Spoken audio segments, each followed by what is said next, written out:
અંબાજી જતા શ્રદ્ધાળુઓ માટે ખાસ સમાચાર પ્રાપ્ત થઈ રહ્યા છે। અંબાજીના ગબ્બરનો રોપવે 14મી ઓક્ટોબરે બંધ રહેશે। ગબ્બર ગઢ ઉપર ગબ્બર ગોખના દર્શન પણ દર્શનાર્થીઓ માટે બંધ રહેશે। 14 ઓક્ટોબરે ગબ્બરગઢના પથ્થરની ચકાસણીની કામગીરી હાથ ધરાનાર હોવાથી યાત્રિકો માટે એક દિવસ માટે ગબ્બર યાત્રા બંધ રહેશે। આવતીકાલે ગબ્બરના પથ્થરની ચકાસણી હાથ ધરાશે, જેને લઈ ગબ્બર રોપવે તેમજ પગપાળા ગબ્બર ઉપર જવાનો માર્ગ બંધ રહેશે।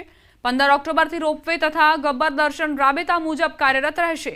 14 ઓક્ટોબરે ગબ્બરગઢ ઉપર કોઈપણ યાત્રિક દર્શન માટે જઈ શકશે નહીં। આ ચકાસણીનું કામગીરી રાખેલ છે અને એ ચકાસણીના કામગીરીમાં જો અવરજવર ચાલુ હોય યાત્રાળુઓની તેમાં અવરોધ થાય એ અનુસંધાને આપણે આવતીકાલે 14 તારીખે સવારે 11 થી સાંજે 6 વાગ્યા સુધી ગબ્બરમાં યાત્રાળુઓની અવરજવર બંધ રાખેલ છે અને રોપવેની જે સુવિધા છે એ પણ યાત્રિકો માટે બંધ રહેશે।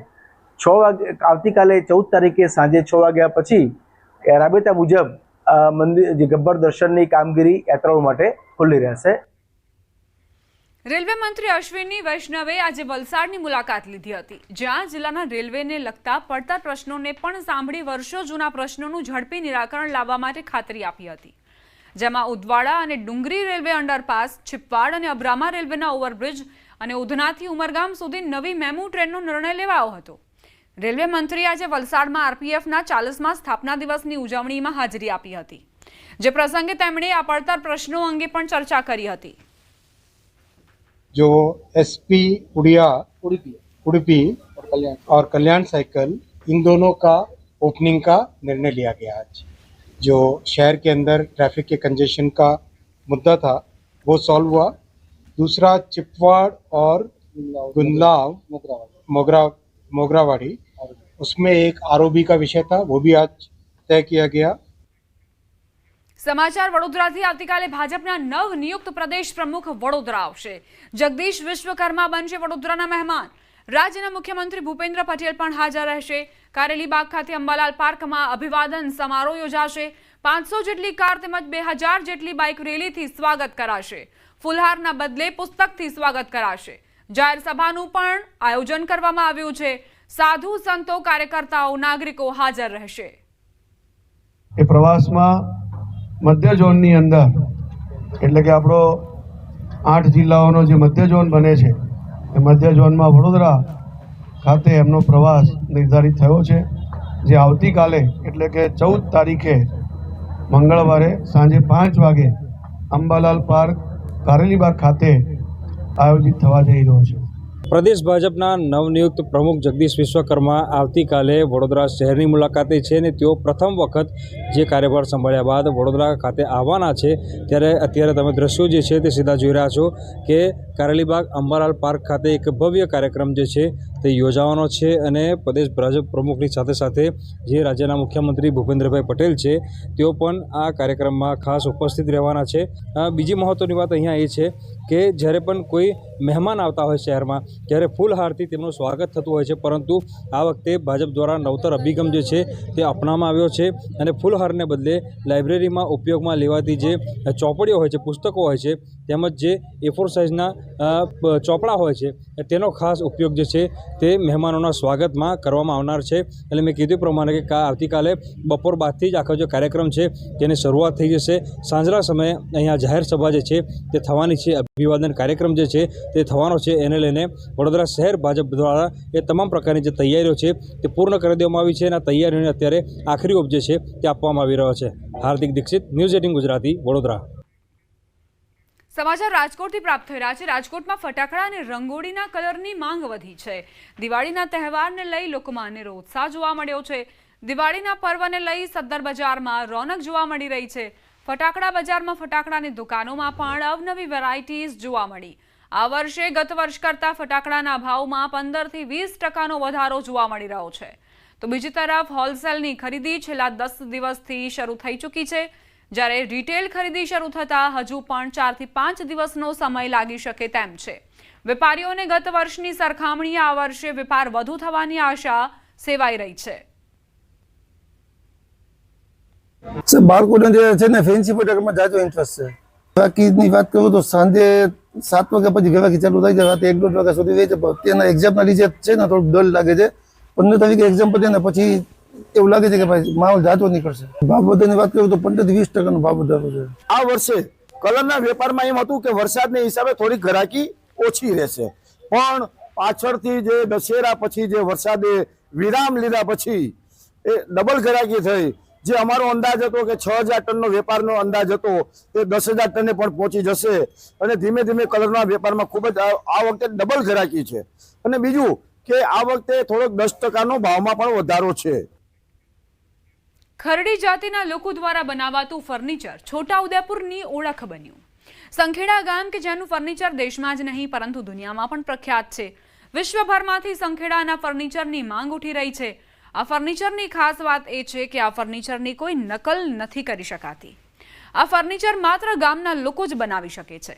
ગૃહ ઉદ્યોગમાં સંખેડાના સૌથી વધુ પરિવારો પોતાના વડવાઓથી આ કામમાં જોતરાયેલા છે.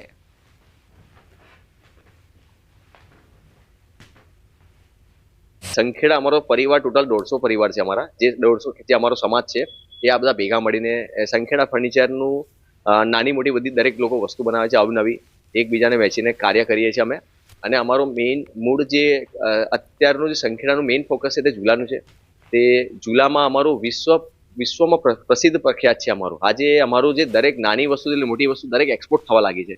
મૂળ વસ્તુ છે અત્યારે અમારે ડિજિટલ માર્કેટિંગની જરૂરત છે. તો ધીરે ધીરે અમારી જે યંગસ્ટર છે તે જોબમાંથી હવે ધંધામાં વિકસે છે. એમને પણ આ ધીરે ધીરે સંખેડાને ડેવલપ કરવા માટે એ લોકો પણ હવે આ ધંધામાં ઇન્ટરેસ્ટ લઈ રહ્યા છે. ખરડી જાતિના લોકો વર્ષોથી લાકડામાંથી ઘર વપરાશની વસ્તુઓ, સોફા, ટીપોઈ, ઝૂલા, ખુરશી, લગ્ન મંડપના ગેટ સહિતની વસ્તુઓ બનાવે છે. સાગના લાકડા પર કોતરકામ કરી તેની પર સ્પેશિયલ અને ખાસ પ્રકારના કલરથી ડિઝાઇન કરીને આ ફર્નિચર તૈયાર કરવામાં આવે છે, જે તેની સુંદરતામાં 4 ચાંદ લગાવી દે છે. જે વર્ષો સુધી ટકાઉ અને મજબૂત હોય, લોકોમાં આકર્ષણ પેદા કરતા તેની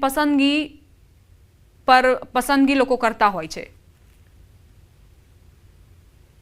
અત્યારે દિવાળીનો સમય છે તો કસ્ટમર તો આવે છે, ઘણું સારું એવું છે.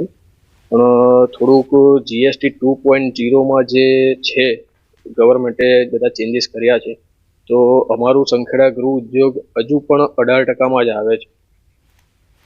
સંખેડાના ફર્નિચરે હવે દેશ વિદેશમાં નામના મેળવી છે, જેને લઈ સંખેડાનું નામ દેશ વિદેશના લોકો જાણે છે.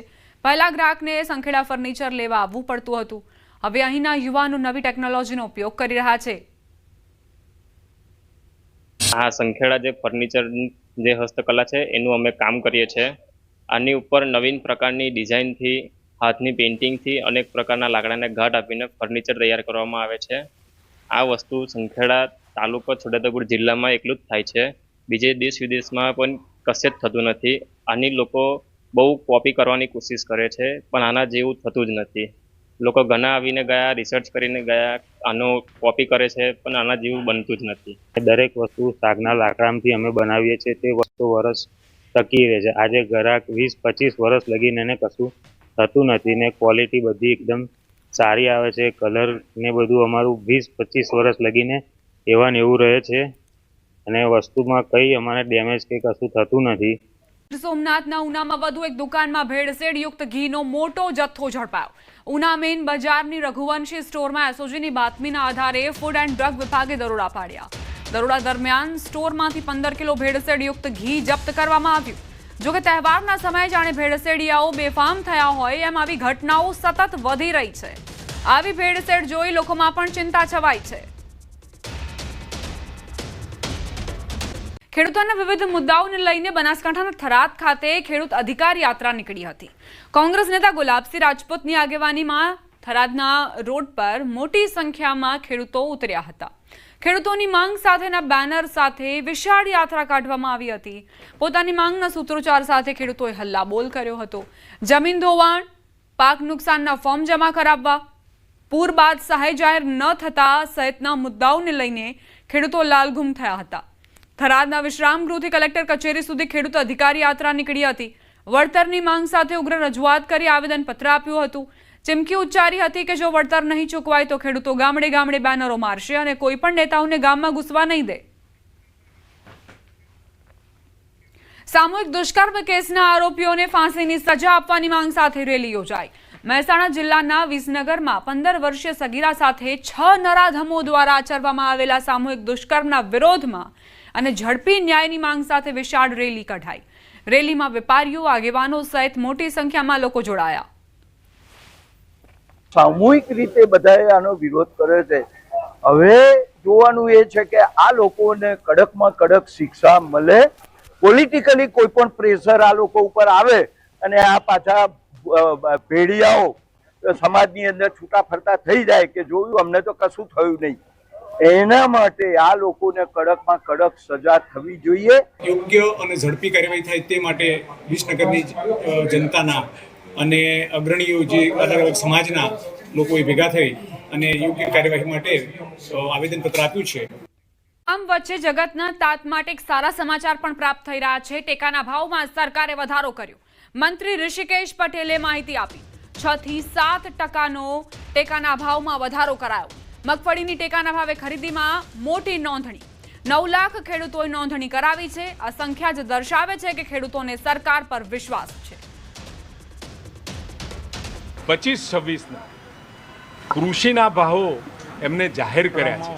એ જાહેરમાં લગભગ 3 થી 10% વધારો આપણને મળ્યો છે, જેથી કરી આગામી સમયમાં રવિ સિઝનમાં ખેડૂતોએ ટેકાના ભાવના આધારે પોતાનું ખેતીનું પ્લાનિંગ કરી શકે। અને લગભગ હું માનું છું ત્યાં સુધી મારી પાસે થોડા આંકડા છે, હું આપને આપું। ઘઉં પ્રતિ મણે 517, જવ પ્રતિ મણે 430, ચણા પ્રતિ મણે 1175, મસૂર 1400 રૂપિયા અને રાયડો 1308 રૂપિયા।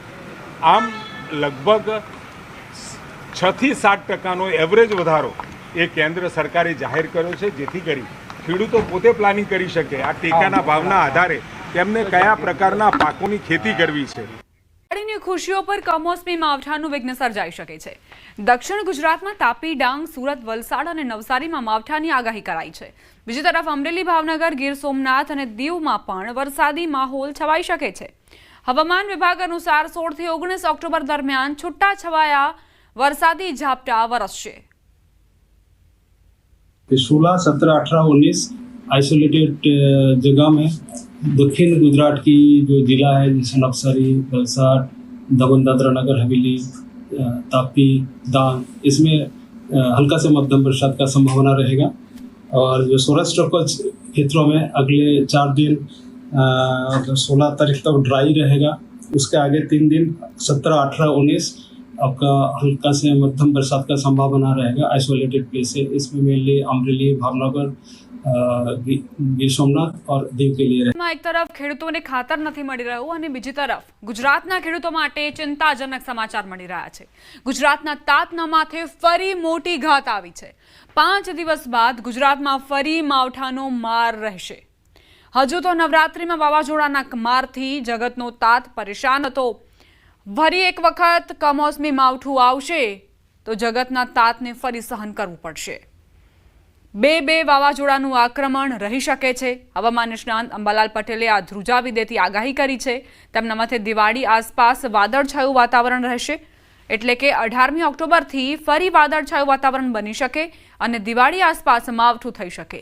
આ સ્થિતિએ દિવાળીના તહેવારોમાં તમારા ફટાકડા હવાઈ કે સુરસુરીઓ થઈ શકે છે। અંબાલાલના મતે 17 ઓક્ટોબરથી દરિયા કિનારે ભારે પવન ફૂંકાશે અને 18 થી 20 ઓક્ટોબરે બંગાળના ઉપસાગરમાં લો પ્રેશર બનશે અને અરબી સમુદ્રમાં એક સિસ્ટમ સક્રિય થશે, જેની અસર ગુજરાત પર પડી શકે છે। આ ઉપરાંત ગુજરાતમાં ઠંડી અંગે પણ આગાહી કરી। તેમના મતે ગુજરાતમાં ડિસેમ્બરની શરૂઆતમાં ઠંડી પડવાની શક્યતા છે। તેમાં પણ 22 ડિસેમ્બર બાદ ગાત્રો થીજાવતી ઠંડીનો પ્રારંભ થશે, જ્યાં કેટલાક ભાગોમાં પારો 8 ડિગ્રી સુધી ગગડી શકે છે। વળી આ વર્ષે ઉત્તરાયણ બાદ પણ ઠંડા પવનો ફૂંકાશે અને તેથી ઉત્તરાયણ બાદ પણ ઠંડીમાં ચમકારો રહેશે। જો કે ઠંડી પહેલા ગુજરાતવાસીઓને ગરમી સહન કરવી પડશે। 17-18 ઓક્ટોબરથી ગુજરાતમાં ગરમીનો રાઉન્ડ શરૂ થશે। 18-19 ઓક્ટોબરમાં અરબ સાગર અને બંગાળ ઉપસાગરમાં બેમાં સિસ્ટમ બનવાની શક્યતા છે અને આ સિસ્ટમ 18-19 ઓક્ટોબર બાદ ભારે વાવાઝોડામાં પણ તબદીલ થઈ શકવાની શક્યતા રહે, પણ ત્યાંનું રિમ્યુનરેશન અરબ સાગરમાં આવવાની શક્યતા રહે અરબ સાગરની સિસ્ટમ ઓમાન તરફ જવાની શક્યતા રહે. તારીખ 18 ઓક્ટોબરથી 30 ઓક્ટોબર વચ્ચે ગુજરાતના ઘણા ભાગોમાં વરસાદમાં વાદળછાયું વાતાવરણ રહી શકે અથવા તો માવઠા જેવું થઈ શકવાની શક્યતા રહે. 23મી ઓક્ટોબરથી ઠંડા પવનો ફૂંકાવાની શક્યતા રહે છે. આ ઉપરાંત લગભગ નવેમ્બરના ડિસેમ્બરની શરૂઆતમાં પણ વેસ્ટર્ન ડિસ્ટર્બન્સ આવવાની શક્યતા રહે છે. લગભગ આ વેસ્ટર્ન ડિસ્ટર્બન્સ છે ડિસેમ્બરના એ કડકડતી ઠંડી લાવી શકે તેમ છે. અને નવેમ્બરમાં પણ સવારના ભાગમાં ઠંડા પવનો ફૂંકાવાની શક્યતા રહે છે. પણ કડકડતી ગાત્રો થીજવતી ઠંડી 22 ડિસેમ્બર બાદ પડવાની શક્યતા રહે છે. અને આ ઠંડીમાં ન્યૂનતમ તાપમાન 8 ડિગ્રી સેલ્સિયસ જેવું કોઈ ભાગમાં થવાની શક્યતા રહે છે. પરંતુ ઉત્તરાયણ બાદ પણ ઠંડા પવનો ફૂંકાવાની શક્યતા રહે છે. અને ઉત્તરાયણ બાદ પણ લગભગ ઠંડા પવનની અસરથી લગભગ સખત ઠંડી પડવાની શક્યતા રહે છે. એટલે ઠંડી જે છે એ આ વખતે ડિસેમ્બર અને જાન્યુઆરી માસમાં પડવાની પણ શક્યતા રહેશે. જરૂરિયાત સમયે જ યુરિયા ખાતરની અછત સર્જાઈ છે. શનિવારની સમસ્યા સોમવારે પણ યથાવત રહી. રવિ સિઝનની શરૂઆતે જ યુરિયા ખાતરની અછતના કારણે ખેડૂતો પરેશાન. દિવાળીનો તહેવાર અને બીજી તરફ ખાતર લેવા જગતનો તાત કતારમાં ઊભો છે. ખાતર લેવા મહિલાઓ પણ કતારમાં જોડાઈ. જરૂરિયાત મુજબની થેલીઓ ન મળતી હોવાની રાવ. ખેડૂતોને વીઘા દીઠ 5 થી 10 થેલીની જરૂરિયાત સામે ફક્ત 1-2 થેલી અપાઈ છે. ખેડૂતોએ ન્યૂઝ 18 ગુજરાતી પર ઠાલવી પોતાની વ્યથા. ઘરના કામ છોડી કતારમાં ઊભા રહીએ છીએ તેવું નિવેદન ખેડૂતોએ આપ્યું. 80 વર્ષની ઉંમરે કતારમાં ઊભા રહેવા મજબૂર છીએ. ઊભા પણ નથી રહી શકતા, તેમ છતાં પણ કતારમાં ઊભા રહેવું પડે છે. 3 ધક્કા ખાધા ત્યારે 1 થેલી મળી તેવી પ્રતિક્રિયાએ ખેડૂતે આપી. હવે તો ખેતી બંધ કરીએ તો આ ડખા બંધ થાય. આ પ્રકારની પ્રતિક્રિયાઓ, આ પ્રકારની વ્યથા ખેડૂતો ઠાલવી રહ્યા છે. અમે 5 વાગ્યાના આવીને ઊભે છે અને અમને ખાતર મળતું નથી. અમે કેટલો સમય બગાડીએ. અમારે અત્યારે ઘેર કેટલું કામ હોય. અમારી જમીનમાં શું નાખવું ખાતર વગર? 25 થી 30 થેલીની જરૂર. અત્યારે અમને 5 થેલી આપે તો 5 થેલી અમારે ક્યાં નાખવાની? 5 આપે અને દરરોજ આવીને લાઈનમાં ઊભું રહેવું પડે. તમને 2 આપે 1 આપે તો અમે ક્યાં સુધી ત્યાં અહીંયા ઊભું રહેવું પડે? ખાતર પૂરતું મળતું નહીં અને પાક એરંડાનો અને બીજું તમાકુ રાયડાનો બધો ખેતરો નખવા ખાતર મળતું નહીં. અમારે શું કરવું એ વિચાર. 80 વર્ષે અમારે લાઈનમાં ઊભું રહેવું પડે. આવું ઇન્દિરા વખત હતું. અત્યારે આ જમાનો એવો આવ્યો. આ ઊભું રહેવા વખત આવ્યો. લાઈનમાં ધમાલ થાય તો હેડી એકતા નહીં, ઊભા રહી એકતા નહીં. કરવાનું શું અમારે? સાહેબ 10 થેલી મળે તો સારું. અમારે કોઈ ઘણી ગાડીઓ આવતી નહીં. કોઈ ગાડી આવવાના 1 થેલી મળે. સવારના 5 વાગ્યાના બેઠા 1 થેલી મળે. અમારે શું કરવાનું? ખાતર હાલતા નહીં. હવે ખેડૂતોનું તો આવીને પાછા જ આવ્યા પાટણ આવીને ભાડો એવો જ નથી ભરીએ સાહેબ. કાયમ ઉઠી હેરાન થઈ ગયા અમે તો. પણ આ કરતા ખેતી જ કરવી નહીં હવે હમુરજી. આ શું ડફોળા પાલી દેવું બધું. 2 થેલીઓ શું કરવાનું? ઘડીએ પાટણ આપવાનું. તો 4 ધક્કા ખાઈએ તાણ તો 2 થેલી મળે. હમણાં ડીએપી વળગાડો શું કરવાનું સાહેબ? જો અમારે ખેતી જ કરવી નહીં સાહેબ. હવે કંટાળી ગયા અમે તો. અમે સવારના 7 વાગ્યાના જો શું કરવાનું? 5 વાગ્યાનો ભર 7 વાગ્યાનો ભર. અમે સંખારીથી આવ્યા પણ નીત અહીંયા શું કરીએ? કયો ખાતર મળતું નહીં. 2 થેલીઓ આલે શું કરીએ? 2 થેલીઓ લઈ સવારના દાડા ઉજાના લેનમાં બેઠા બરોબર છે. પણ આ લોકો લેન કાપવા થાય 1 થેલી ખાલી આલીને મને પેલું કરી દીધું. સાહેબ તમે વિનંતી છે કોક કરો હોય. એડા છે, તમાકુ છે, રાયડો છે સાહેબ. તમારી ઉંમર કેટલી કાકા? 80 વર્ષની સાહેબ ઉંમર છે મારી. હા અમે ઊભા નથી રહી એકતા લેન્ડમાં સાહેબ. શું કરીએ? મળતું નહીં અને ધક્કા મારી કરે છે મને આવીને. અમે 6 વાગ્યાથી ઊભા છીએ અને હવે ખાતરની દુકાન ખોલી છે. હવે કેટલી પિરાલી મળશે એમને ખબર નથી. અમારી જરૂરિયાત પ્રમાણે થેલીઓ મળતી નથી. એટલે જરૂરિયાત મળે એ પ્રમાણે સહાય કરો. સરકારશ્રીને આટલી અમારી નમ્ર વિનંતી છે. અમે એરંડા વાવ્યા છે. કેટલી થેલીની જરૂરિયાત છે તમારે? અમારે 5 થેલીની જરૂર છે અત્યારે.